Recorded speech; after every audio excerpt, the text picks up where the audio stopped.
The phrase markup elements are for giving meaning to the text, like emphasized or strong or something like that.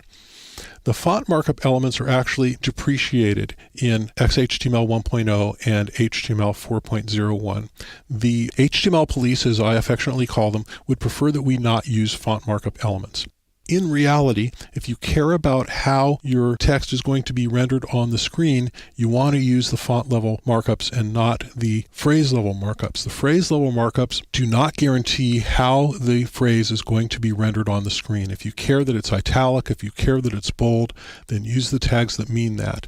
They're not going away. As long as people are using them, they're not going to take them out of HTML and XHTML, and so they're perfectly safe to use. Browsers for visually impaired and other non-visual browsers will not necessarily know what to do with these. If you care about those browsers, then you want to use the phrase level markup in addition to these or instead of these. Let's take a look at each of these tags. These are also inline level, just like the phrase markup tags, and so they go in line with the text, and they're containers, and they contain the text that you're modifying. So in this case, we have the B tag, which stands for bold. And you'll see that it's rendered bold in the browser down there. Here's the big tag, which means what it says, big, and you'll see that the text is bigger in the browser down there.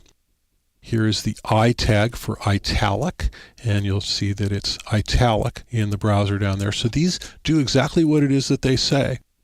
S is for strikeout. It's actually a shortcut for strike. Strike and S are the same thing. And you'll see in the browser here, there's the S tag and there's the strike tag. They do exactly the same thing. They have the same meaning. And in between we have the small tag, which makes the text smaller. And there's the strike tag. TT stands for teletype. It's like the pre tag. It pre-formats the text. It renders it in all monospace font. The pre tag, PRE, we'll cover that later. That's a block level tag. And so you cannot use that inline in text. This is a inline level tag. So use this when you want your text to be monospaced inside of a paragraph. And finally, the U tag for underline underlines the text, just like there. So these are the font level tags, and like I said, these are depreciated, which means that the HTML police don't like them, but they are there and they're there for good. They're not going away. The next versions of HTML are already being designed and have them intact, so you don't have to worry about them going away. The browsers will continue to support them as long as people use them. And these have a purpose. They mark up the text how you want it to be rendered on the screen.